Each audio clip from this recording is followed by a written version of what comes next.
welcome to Empowering Women in Wealth.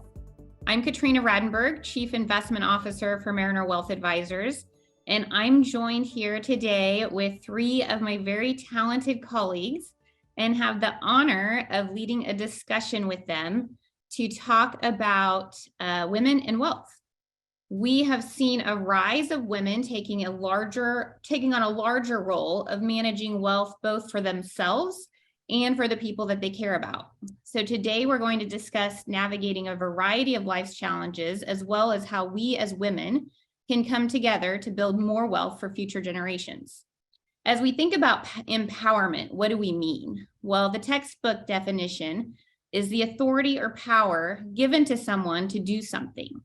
So before we get started in our discussion today, I would just like to remind all of us that each of us are already empowered. We just have to unlock it and realize and recognize that sometimes there are things standing in the way of that. And it could be limiting beliefs that we or someone else are placing on us, or maybe even perhaps it's just needing more knowledge in a particular area to feel more confident. So we hope that after this discussion, we leave you feeling inspired because we are saying something that already resonates with you about all the great things you are doing today, and or you walk away with a couple of additional pieces of information that can expand upon what you already know.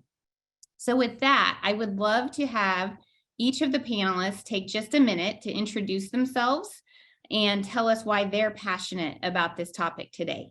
So Natalie, I'd like to start with you. Good afternoon. My name is Natalie Haggard, and I am a senior wealth advisor. And I've been with Mariner almost 13 years, and I sit in the Tulsa office physically, but I have clients all over the country. One of my areas of specialty in my financial planning practice is working women and helping them navigate their wealth and the wealth, as Katrina said, the wealth of people that they care about. And so as a working woman myself, it's obviously an area that is very important to me, and along with passing that on to help other women. Awesome. Thanks, Natalie. Nisa, how about you? Hi, Kat. Thanks so much for having me. I'm a senior wealth advisor at Mariner Wealth, sitting out the Newport Beach office, and I've been in the industry for about 14 years. Prior to joining this firm, I worked at PIMCO, Bank New York Mellon, and Advice Period, and really just enjoyed working with corporate executives, business owners, high net worth clients, but really women. And my goal and my role as a wealth advisor is really to help clients identify and define what their goals are and help them build, sustain, and transfer wealth based on their unique priorities. And as a working woman and mother of 3 daughters, I'm just really excited to be part of this call because I really do enjoy helping women align their finances with what really matters to them, and so that they feel empowered, confident, and have a peace of mind to help them along their journey. Hi, everybody. My name is Christina Lynn. I'm a certified financial planner, a former wealth advisor. I was interested in learning more about the trends behind wealth management and what motivated people to do what they do with their money. And so that led me to pursue a PhD in financial planning, which I just finished. And that was really great. It allowed me to study that behavioral side of money. And now I serve on the practice management team here at Mariner. I help with advanced planning cases for estate planning and for divorce.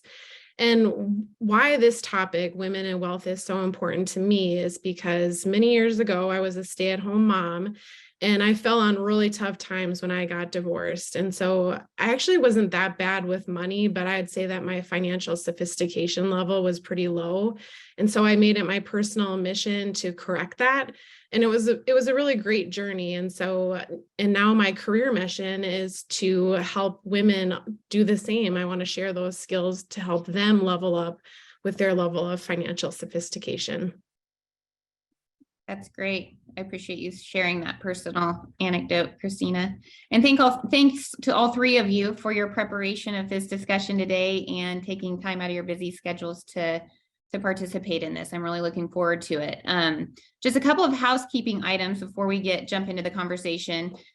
We have a list of topics we plan to cover with all of you, but we also would love participation from the audience. So at any time, you can submit questions that you have throughout the Q&A function at the bottom of your screen, and we'll do our best to answer questions towards the end of the conversation. We do plan to leave time for that. And then also closed captioning has been enabled. So if you would like to use it, you just click on the CC icon at the bottom of your screen. So with that, I think we'll just go ahead and jump right in if the rest of you are ready to go. Yes, let's do it. I'm going to stop sharing my screen so we can see each other a little bit better. So first, women today have a large responsibility, as I mentioned in the opening comments, in managing their own wealth and also the wealth for those that they care about. So I was hoping that each of you could provide some examples of that we've seen of how women successfully navigate these responsibilities. And maybe Christina, I'll start with you. Sure. So I agree that women carry a great deal of the responsibility in managing their families or their loved ones' wealth and well-being, and they feel the weight of that. And because of that, research shows that women tend to worry more about money than men do, which is kind of sad. So I don't want to get into why that's happening, but what I do want to leave you is two thoughts on maybe how to channel that worry into something more helpful for us. And the first is I want to encourage everyone to be more assertive with their money management. So whether that's, you yourself or your household, your family, to take a more active role in what's going on with their finances, decisions, having an opinion about things or asking questions if you don't understand. Now that's easier said than done because there's a good deal of us that are naturally avoidant of money topics. And one way to help get around that or help go beyond that is to take some time to explore why we are avoidant around money topics. And so usually that exercise will take you back into childhood. It probably is maybe something that you learned from your parents. Maybe they were avoidant of money, or maybe there's something that happened in your childhood that caused you to be avoidant of money. Just that simple exercise of exploring, hey, why do I tend to avoid money, or why am I worrying so much about money? That process helps us in this self-discovery process, and it helps us break through some of those tendencies to worry or to avoid money matters. So I'll leave that at that. Thanks, Christina. And I think tagging on to that, Christina, in one of the ways that I see women approach this is less about the dollar signs and more about the plan, which honestly is the right way to think about it, no matter what gender you are, because the plan, and by the plan, I mean your goals, you want to retire, you want to leave a legacy, you want to send kids to college, you want to give to charity, whatever those goals are, that's the plan. The investments and the money informs the plan and not the other way around. And the investments exist to support the plan. And women, when framed this way, and this is frankly the correct way, it tends to click a lot faster because it's less about, when you shift the focus from bank accounts and investments and all of the different ways. I work with a lot of women who get paid in funny ways. And I mean, they get stock options and awards and things like that they don't fully understand. So the instinct is sometimes to just ignore it altogether. But when you shape it in the plan, it clicks, and women tend to be very, very good at a plan. And so this is where I think that women have an advantage in this space, is because they are able to design a plan and have the perspective that a long-term plan offers, rather than just the day-to-day movements of markets or anything like that. Yeah, and I appreciate you sharing that, Natalie and Christina, because I echo the same thing when I work with a lot of my female clients. I find that they would rather engage in a more holistic, Mhm. goals-based process than that prioritizes financial planning, right? Over what's in their stocks or what's in their investment portfolio, right? I think for a lot of women, investments are really a means to an end, but we really want to focus and emphasize and align their end goals and objectives to their investment portfolios. And I would also add that, yes, a lot of women are more assertive and now taking control of their financial planning and needs. And I think the difference too is I'm seeing a lot of women not only focus on the long-term financial plan, but also having, they're looking for the agility and the flexibility to achieve the short and medium lifestyle goals and the freedom to make the choices as they arise, because, with family and work and their career, it's very dynamic and it changes. And so being able to accommodate and be flexible and dynamic with our financial plan is also important. Those are all great considerations, and all of you kind of tied in a little bit thinking about the plan itself. And so what are some key considerations for women to think about as they plan for leaving a legacy, both from a financial perspective, but also thinking about their values? And Christina, I'll go back to you. Sure. So when I hear planning for leaving a legacy, I think of estate planning. And so estate planning, it helps you avoid the family drama that you don't know that you have embedded into your family plan. So if you don't have any estate plan in place, that's one type of problem. But even if you do have an estate planning, a plan in place, it's really important to have your wealth advisor review that and to make sure it aligns with the legacy that you want to leave. Because what I see when I'm working daily on estate planning cases is that there's oftentimes clients put little pieces in place with their estate plan that can cause unintended consequences. And what I mean by that is like, it could disrupt the family harmony if that's something that you want to leave as a legacy, which I do think that women tend to value that. And so having your wealth advisor look at your estate plan with a critical eye is really helpful. Another thing that I think is super easy that we don't see in place often with your estate plan is writing a letter to specify where you want your personal assets to go to.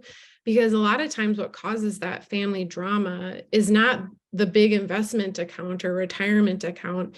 It's the personal things that have sentimental value. It's the wedding ring from grandma or my mom's artwork that's over her dining room table.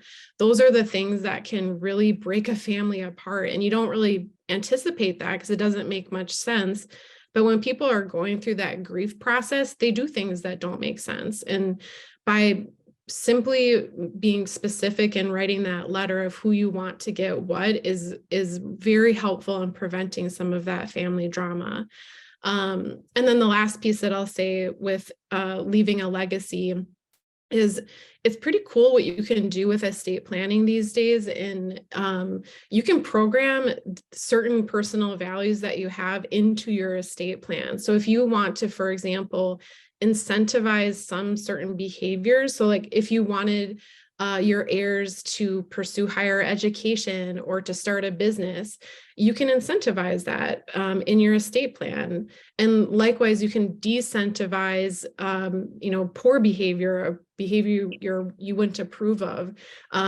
For example, like, drug use or getting into trouble with the law. So you have more control over that legacy that you want to leave. Yeah, I think that one of the things that I tell people when it comes to estate planning is there's no right or way to build an estate. What's important is that you do it on purpose. And in that a lot of times someone will come in, and as we build relationships with these families and these couples and these women, and that's another area I think women really excel in, is just building a good relationship with the people that are on her team, so to speak, in her financial life and otherwise. Is they'll bring in an estate document, and it's especially important in a blended family situation where we map it out, and they'll say, that's not what I thought it said. And so that leads into conversations about what are you trying to achieve and how can we help you interface with an attorney who can help you make that happen. And you'd be surprised how often that happens, of like, oh, no, that's not what I thought. I thought I was leaving this to them, and I didn't realize that they're going to get access to that sooner than I want. And the other area that I think really helps to have a planner look at it on a regular basis, and this also goes with for good quality tax planning, is laws are changing all the time, and it's a little bit of, you don't know what you don't know, of this worked fine 5 years ago, but Congress has changed this thing, and now we need to go back and do some updating. And so this is where it helps to work with a planner who you have a good relationship with, who you feel like you can call and will help you, because there's a lot of noise about what's important and what you need to care about and what you should be scared of all the time. And to have somebody that you can call and say, hey, you have a good relationship with me and you know about my situation. How much of this do I need to care about? And what do I need to care about that I don't know? So I think that applies to everyone, not just women, but you just have to do it on purpose and work with somebody who's up to speed on the changing landscape of that. And as your wealth grows too, you may need to have some additional estate planning done. I agree. I've been in a couple of meetings where it was uncomfortable, right? All the core estate documents were in good order, but when you get all of the important people at the table, sometimes not everybody's on the same page. So it's really important that not only are your estate planning documents in good order, but have you had deep conversations with your trustees and the beneficiaries, right? And I find that when clients engage with their advisor to talk about multi-generation planning and start involving children or the grandchildren, it really adds to the success of the financial plan or the legacy plan, right? So it's important to be able to invite and engage multiple members of the family when appropriate, so that everybody's on the same page. And so when that time does come and the patriarch matriarch does pass, everybody is prepared and equipped to do what's right by the terms of the trust, and creates that family harmony that Christina mentioned. Awesome points to all of you. Natalie, you talked a little bit earlier when you were talking about the plan, and investments are part of the plan, but it's not like it's a means to get to the plan and to help you navigate that. So I'd love for you to share, just maybe one thing as we do think about investments. What's something that you feel like women really need to be thinking about when we focus on the investment piece of it? So there's two things, and you said one, but I have two. One, and this is all anecdotal, by the way, it's just in my experience. I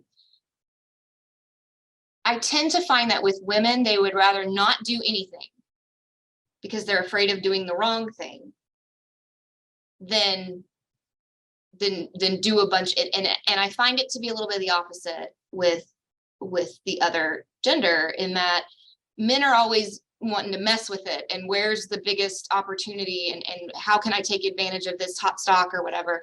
And women are almost paralyzed because they don't feel confident enough in their knowledge of it. And that is a decision by itself.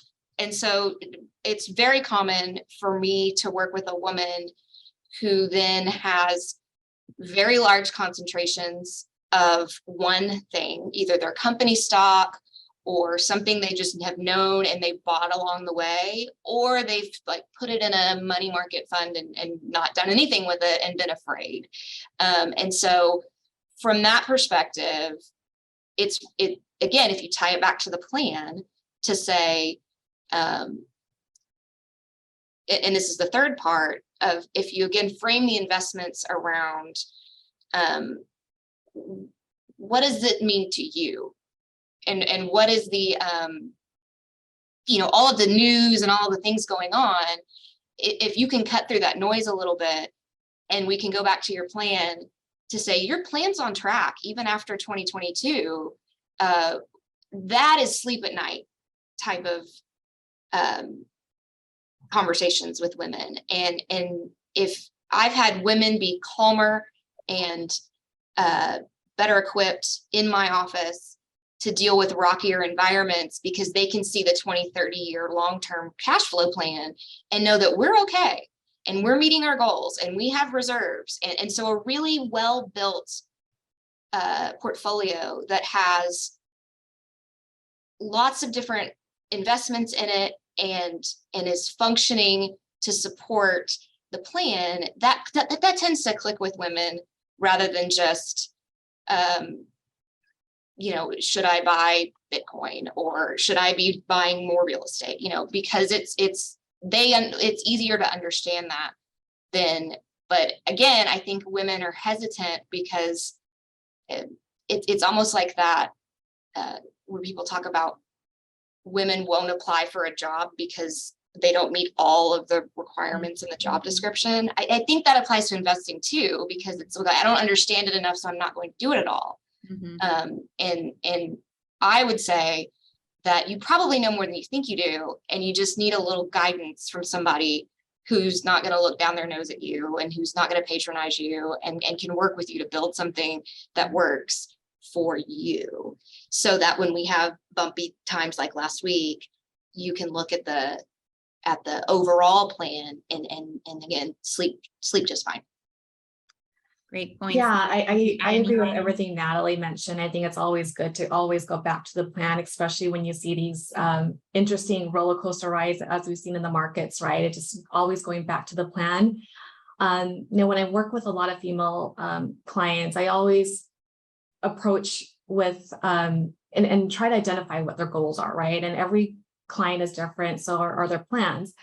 And I also try to determine what their time frame is, because sure, we want to always look at the long term, but there might be some short-term goals or midterm goals that that we need to address as well. And also ask how much risk are they comfortable taking. They might be a little more risk averse or might be more hands-on and taking some more risk now in their working years, right? So being able to adapt and adjust to their needs is important.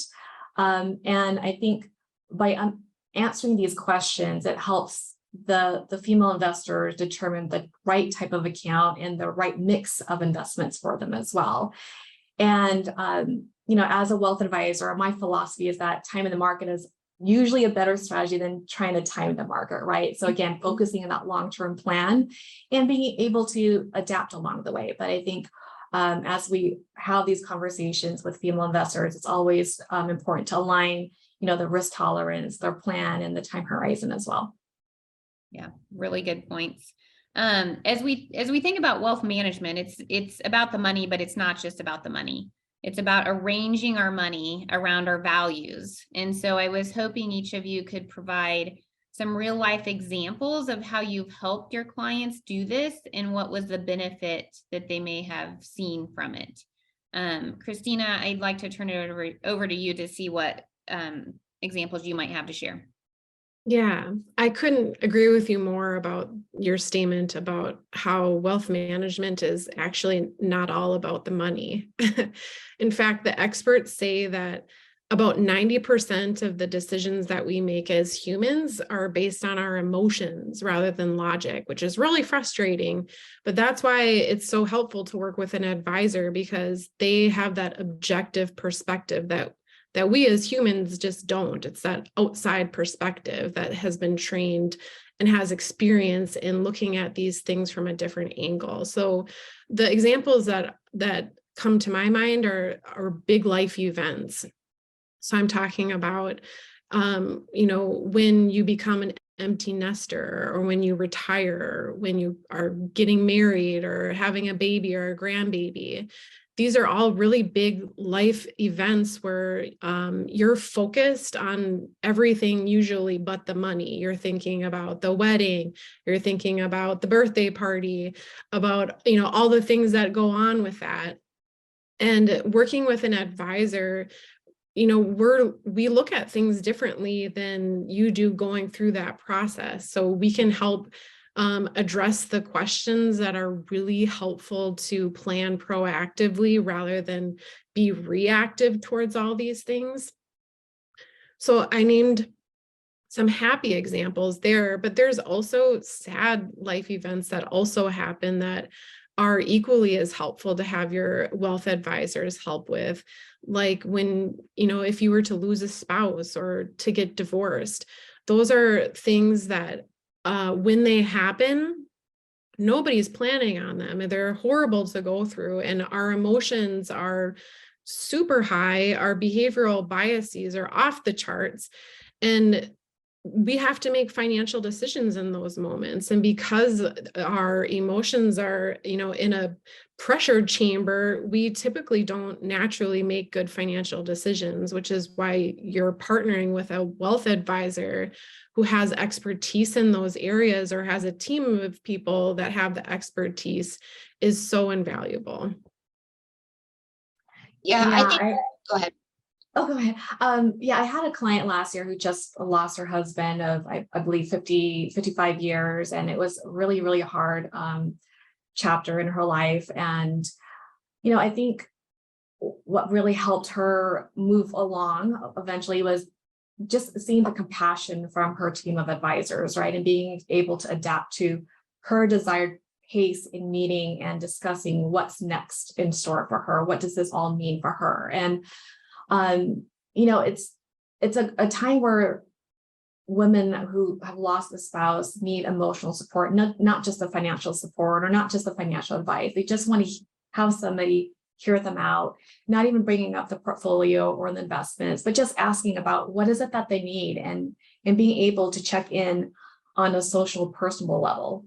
Asking things like, are you okay? What can I help you with? I think is what really makes a difference. And those are the things and type of conversations women would like to have in having a really solid relationship with an advisor. So I think just being able to provide that emotional support becomes a key part of a successful relationship with an advisor, which also turns into a more successful plan and, legacy conversations and things like that. I think that I read an article recently by someone who had been through the loss of someone, and they said something along the lines of, when our life is at our worst, our financial planner was at our best, because that's when we can really show a lot of value. I'll give one example that's a little different, and I have several clients now that are caring for aging parents, either because they're moving into their house or they live somewhere else. And in several cases, they have said, I'm concerned about my parents or my mother or my dad and their finances, because I don't know their advisor. I'm not convinced that they are in the right stuff. And so in that case, the parent becomes a client of mine because they know me and they've worked with me, and that also helps what eventually will be a transition of wealth, smooth that out a little bit, because they work with Mariner and they like Mariner and they feel like we're giving really good, solid advice, and their parents are aging and don't have a full grasp of what they're invested in or what they're doing. And so we wind up making a relationship with the entire family, because in some cases we're also helping their adult children.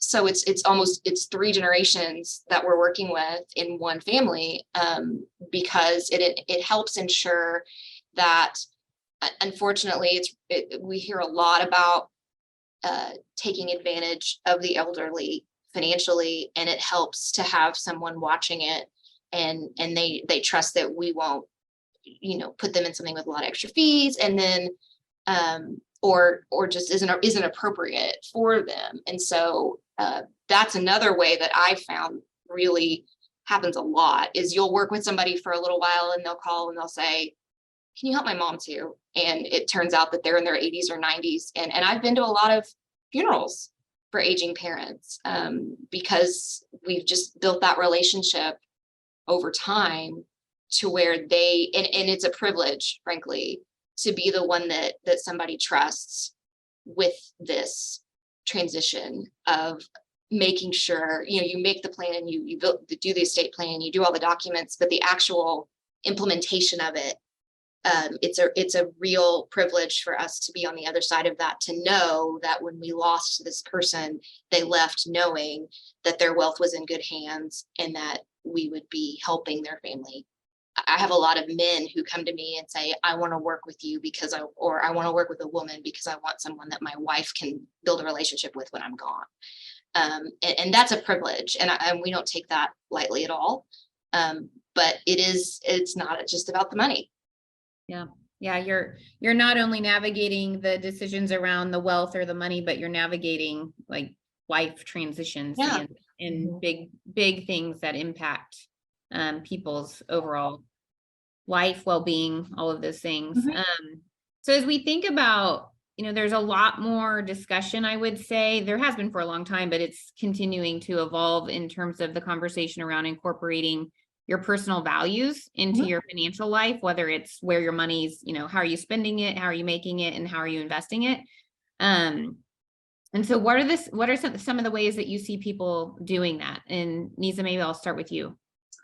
Yeah, that's a great question. I think more and more every day we're seeing women who are interested in something different, something that aligns with their values, right? And we're in a great time where there's so many different solution sets or investments that offer unique holdings and that align with women's goals. And take, for example, what we call ESG strategies, right? These are environmental social governance strategies that really screen for things that are more, socially responsible or really give back to the community, or they are, cleaner investments, or they might be more aligned with women's values and missions. And this way, when you construct an investment portfolio, you can ensure that your values are integrated into your financial plans. Another way to really align your legacy and your investment portfolio and your overall financial plan is to think about charitable gifting. If you have a nonprofit that you might be really excited about or want to support, maybe perhaps look at gifting strategies with your advisor to see what investments or assets do you have that might be worth gifting to these organizations and also benefit from a tax deduction. And so there's some really great benefits in having those conversations. And I think the best part is that you can align the nonprofits that you pick with what you really care about and what really matters to you and your family, and continue to build that legacy for your family. I'm gonna call an audible because we do have a question that is somewhat in alignment with this conversations right now. So I'm gonna read it to you all, and then you can decide who wants to jump at it first. But the situation is that after eight years of probate on my mother's estate, due to many things that we're talking about here, such as not being able to make a decision, I'm now estranged from my only sibling. I'm unmarried, no kids. So who do I leave my legacy to? Who do I assign my durable power of attorney to? And who should be my estate administrator after I'm gone? I think I'll go back to there's not a wrong answer here other than you make sure you do it on purpose. And so in situations like that, where it's a single woman or a couple that doesn't have any children, the conversation turns to, and it's one of my favorite areas to work in, is what charities are important to you? What organizations do you support? Is there anyone in your life, be it a child of a friend who you would like to leave a college fund for? And it really gives you an opportunity to do some dreaming and say, okay, I think, these three organizations are really important to me. And so I want to leave a third, or whatever of my estate to these nonprofits that I like. It doesn't have to be a charity if there's an individual, but again, it's important to write it down, especially in a situation where your next of kin is someone who you no longer speak to. Because if it does go to probate, and I'm not an attorney and I don't know what state you're in, there's a good chance that could wind up in a place you don't you did not intend for it to. And so there's some really good, cool things that you can do around charitable giving. With regard to who administers your estate and who your power of attorney is, again, those are more conversations around who in your life do you trust and that would make the decisions that you want to be made. But that it's also possible to look into like a corporation, like a corporate trustee or someone that could step in if you, when you pass, to help at least administer that, again, with an unbiased, objective opinion. And so I tell clients sometimes you don't want Thanksgiving dinner to taste different, because the one who sits across the table from you is the one who gets to decide how much you get from the estate. So there's lots of options, but it is a complicated situation and one that you have to be extra careful with given your circumstances. And so I would encourage you to engage a wealth advisor and a good estate planning attorney in your state who can help walk you through that. Great feedback. Do either of you, Nisa or Christina, do you have anything you would add?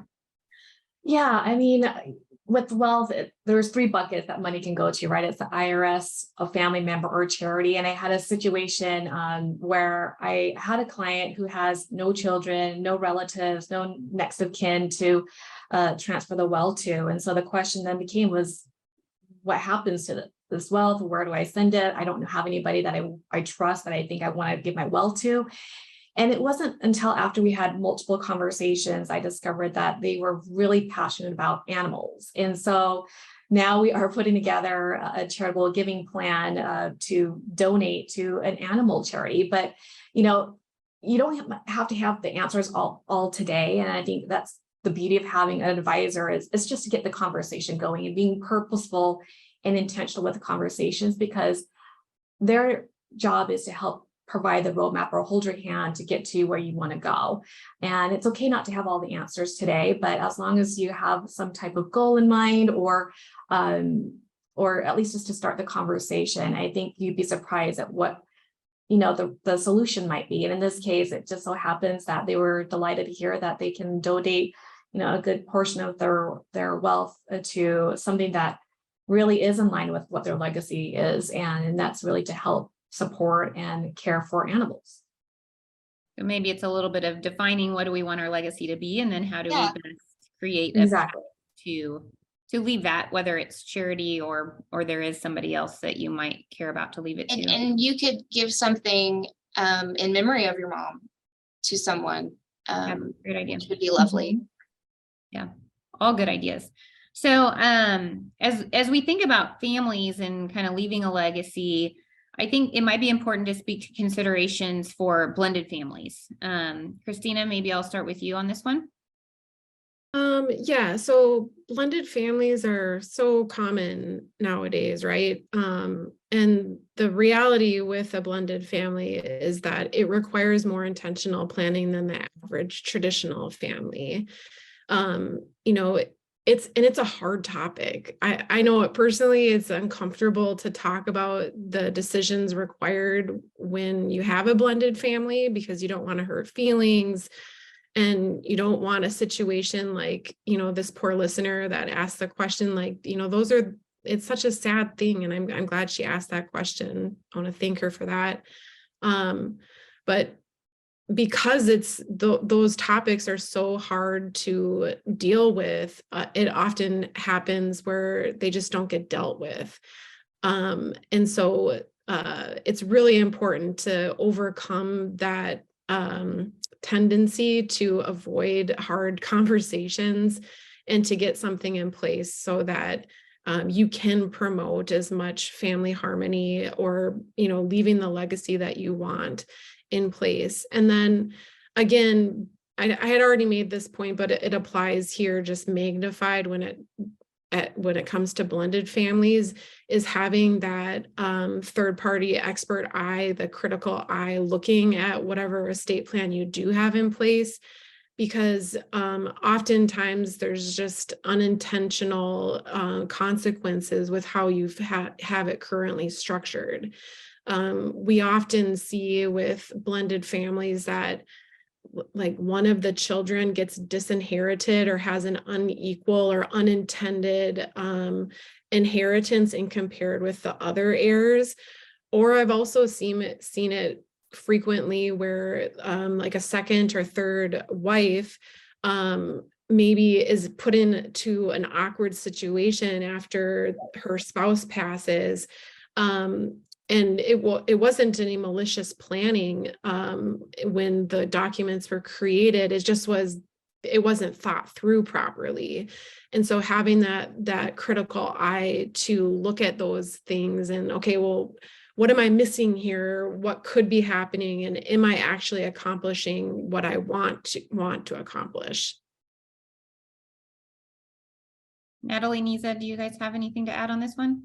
No, I don't, other than this is just so personal. And this is one of the areas where the dollar signs really kind of go away. And every family will be different. But it is tricky and personal and emotional, even in the families that get along great, and to really be intentional about it and make sure that everybody, I mean, this is one of those times when you want everybody at the table so that you can be the one to say, I did it this way on purpose. And if you have a problem with it, you can talk to me rather than wait until I'm gone and yell at somebody else. Yeah. Yeah, I agree. It goes back to the estate plan. And even if the estate plan, even if the family's in harmony now, interestingly enough, I was in a meeting about a month ago where it was at least 10 years since the last amendment to the trust. And we reviewed the trust with the client. It turns out that there were some disagreements about who would be the successor trustees and the beneficiaries of the trust. So even if they get along today, I think it's important again to just revisit, especially when you have blended families, because not everybody is always on the same page. And for families where young minors might still rely on the clients for income for their financial well-being, I think it's important to also discuss risk management, right? Life insurance coverage for those minors, just to help keep your loved ones from having to tackle large financial issues. And that might be worth a conversation with the advisor, but making sure there's enough financial protection and that everybody's on the same page, and making sure that everyone reviews the beneficiaries again, because it might be several years since you've done that. So I think it's just good to double check to make sure everybody's on the same page. Great points. So as we think about, I'm going to kind of tag this question into one, whether it's female executives, and Natalie, I know you said you work with a lot of female execs, or even just female business owners, depending upon the situation. Just what are some things that they should make sure they're talking to advisors about, their advisor about, things that they should be considering in those roles? I think for female business owners, I think a few things again are what happens to your business if you're gone. You'd be surprised how many women are fully covered with their family, but when it comes to the business that they own, which is likely their largest asset, there's some planning that needs to happen there. And things like, how do we structure a really good retirement savings plan for you if you own the business? And same with health insurance and things like that. If you are an employee of a company that you are, like I say, you get paid in funny ways, meaning you have access to deferred compensation or stock awards. Those are a really great tool for building wealth, and they count. And some people tend to just let those accumulate as if they don't exist. And there's some planning that needs to be done around that. And there's some really cool opportunities for planning around those things. You can do things with charitable giving. You can do things with the timing of it to maximize tax efficiency. We've really done some cool things with regard to college planning with these areas. And so again, you have to do it with intention, rather than just kind of letting it, I think I'll sell it today, that type of stuff. It all informs the plan. The other two areas that I work a lot with women on that are business owners or corporate executives. And by executives, I don't just mean the C-suite. I mean anybody that's high level in their company. Is retirement. When's the right time to do that? And what is your exit? And if you're the business owner, what does your exit strategy look like? What's the business worth? And how do we monetize that for you in retirement? Social Security, when to take it, when to not take it. You know, there's a lot of analysis there. If you retire before age 65, what are we going to do for health insurance for you before we can get to a Medicare situation? And it all goes together. Because if we get too much income from your stock in a year that you take Medicare, you might have higher Medicare premiums the next year. So it all, so we might want to do some charitable giving extra so that we can get your income down. So it all, nothing exists in a vacuum. And it's if you think of it as, to use a sports example, if you think of it like a football team where you've got, you know, your tight end and your wide receiver and all of the various players, it's the quarterback that keeps them all on the same page. And it's our job as planners and advisors to help you be your own quarterback, because your insurance people aren't talking to your CPA, who isn't talking to your bank, who isn't talking to it's keeping everybody on the same page, because again, it's all working towards the same thing. And women who are working and are business owners and in an executive role tend to not have as much time to just do this all day. And so they tend to move quickly and they need answers quickly. And we just run right alongside them and make sure that they're covered and and that things don't get forgotten or falling through the cracks. But they're fun to work with. Lisa, would you add anything to that? I think to add to that, Natalie, you know, speaking of time, I think for business owners, because of their lack of time and managing multiple responsibilities, I think if a female business owner is planning to sell or exit their business, that planning and that conversation should start early, right? Because it does take a lot of time and a lot of strategies to consider exiting. And it's really important to go back to, you know, what does that transition timeline look like? Because of the time, it's really important to have your core team around you to prepare everything from the legal, the tax, the financial aspects of the business to make sure everything's ready to go. And some of the questions I would ask, you know, a female business owner to ensure that they're ready are questions, you know, like, do they have a management succession plan in place in case they become incapacitated or, pass away prematurely? Have they quantified how much they need to sell their business for to maintain the lifestyle that they want to live? That's a big one. Who else can run the business besides them? And if they were to pass away, is there enough liquidity in the estate to pay the estate taxes without urgently having to sell the business assets? And so these are, important questions to ask a business owner. And that's why, going back to Natalie's point about the time aspect, it's important to engage your wealth advisor early on, years ahead, before you even think of selling or exiting your business. Another thing I'd like to add is, when I help female business owners talk about this, I think about three legs to a stool, right? The business, when is it ready to sell? The personal aspect, because a lot of the identity is tied around to the business, right? And I feel if you don't coach or equip the female business owner with the right resources or how to navigate the next chapter of her life, there's a lot of remorse about selling too early because they've been so ingrained in that business for so long. And then lastly, the financial, and that's where the wealth advisor and the CPA will really help identify and quantify what's a comfortable amount, what is that magic number that will make you sleep better at night, right? And ensure that you can maintain the lifestyle that you want to live. So those are some key factors that I would recommend any female business owner consider if you are thinking about selling a business.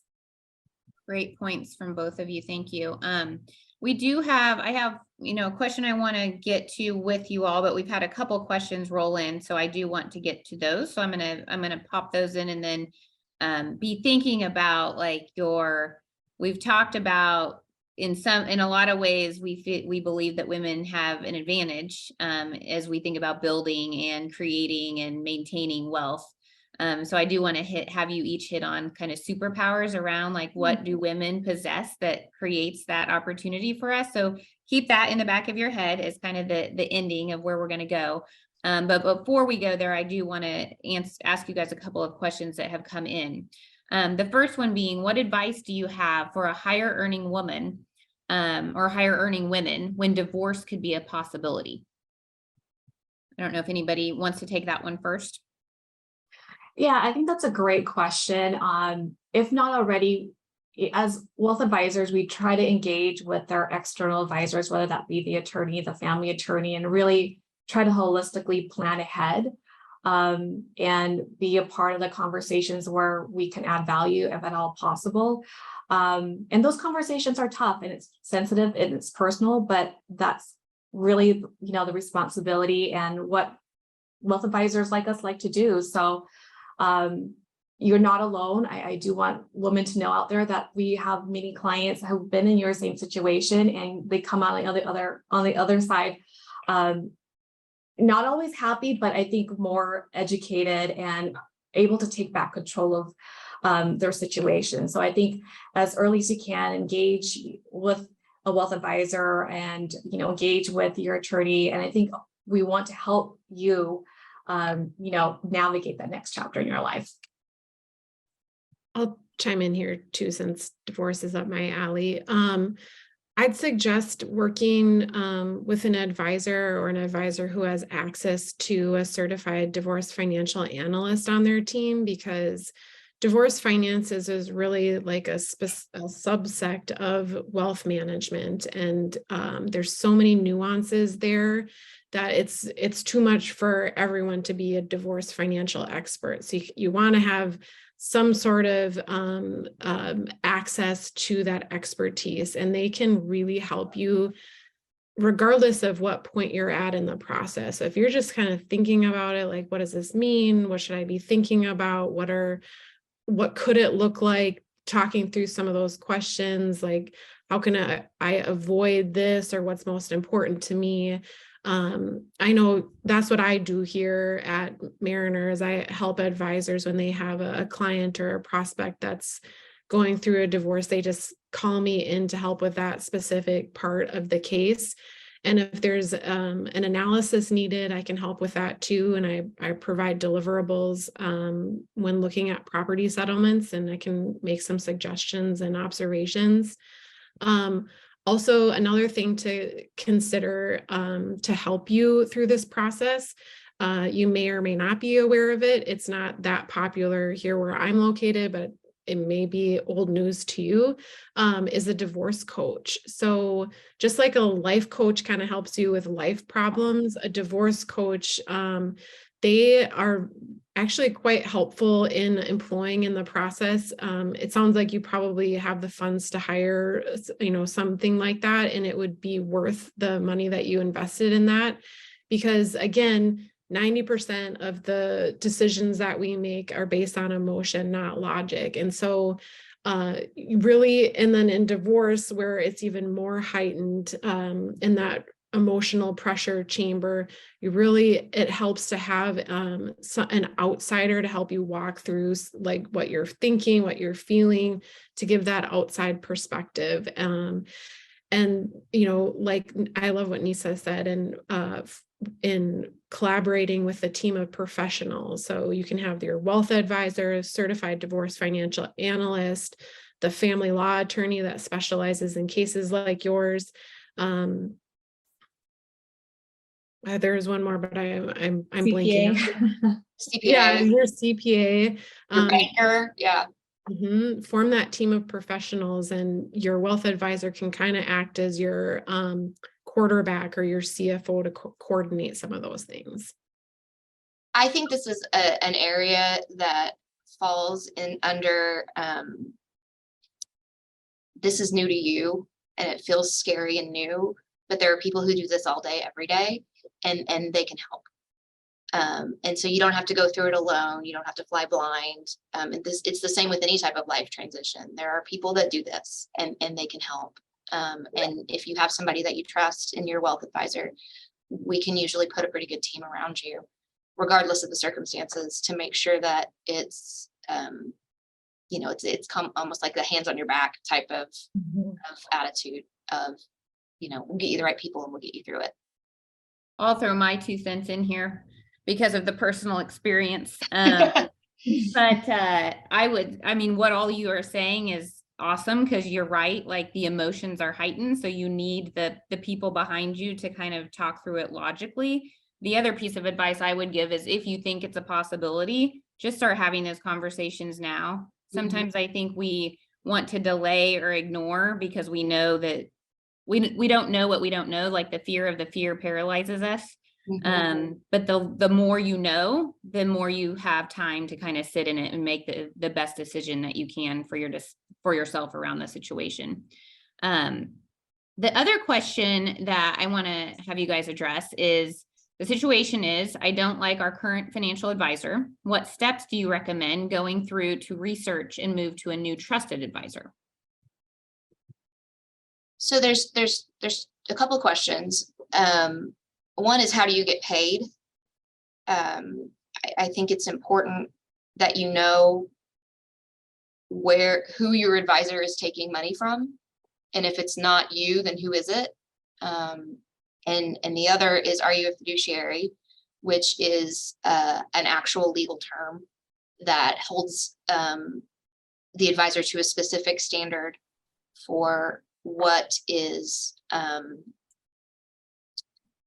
the proper way to go about taking care of your assets.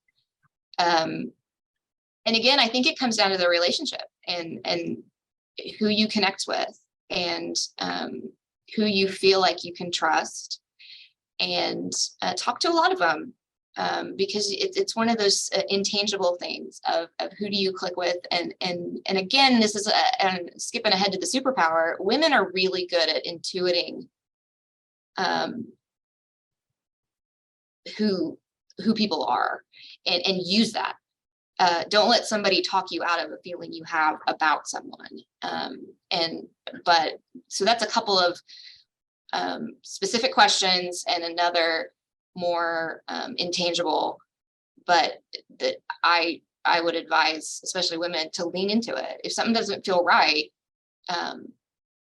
believe it. Yeah, and I would add to that too, and I agree with Natalie, is you should interview many of them, right? So that you can get a feel of who connects with you better. And I find that advisors who ask questions and listen more are probably more likely to have those clients, right? And I think that's important when you do go in to meet with different advisors. Are they asking you the right questions? Are they asking what your goals are? Are they pushing more about what their investment funds are? Are they pushing, their own solutions to you? Or are they really taking a backseat and listening to what really matters? Are they asking you what your legacy is? Are they asking how much income you need? Are they asking, how do you feel about the markets right now? Are they asking about your family? Those are type of questions that are super important to know that they are really engaged and care about you. So those are some additional questions I would add to the list on top of what Natalie shared. Christina, would you add anything?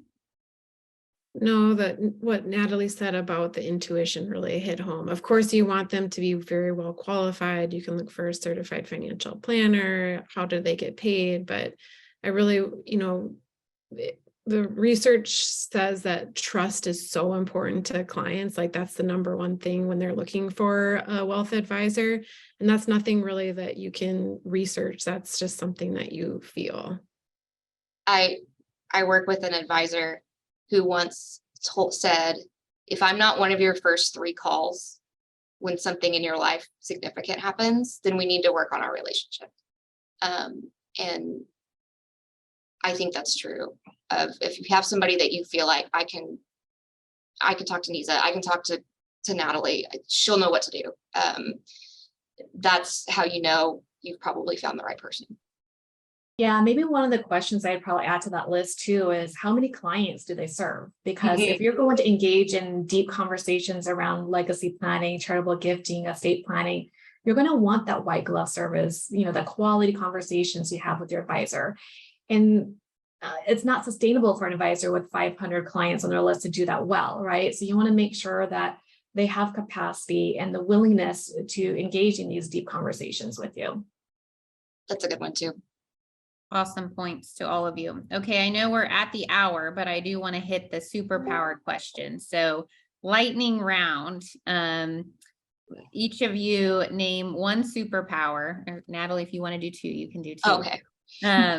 That you think women possess that give them the edge on managing and building wealth.